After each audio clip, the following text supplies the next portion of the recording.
Birden onu bağlasaktan o benim tuttum.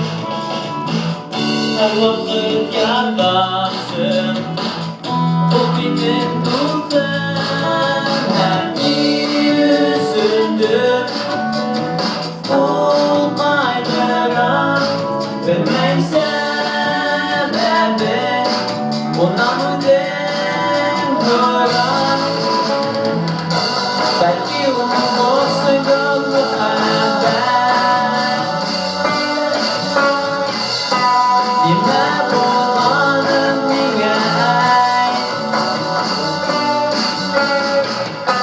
ben de ağırlıktan mutluyum.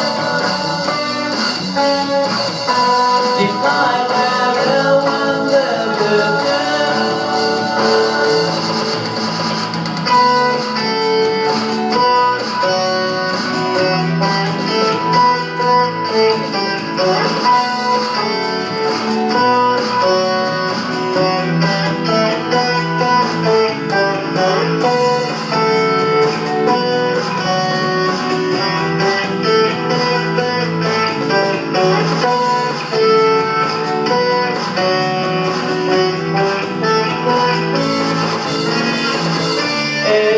Elimden kuvvetim aynı Ahmet bizden yıraklardan hem yüzümdür olaylara bilmem sebebi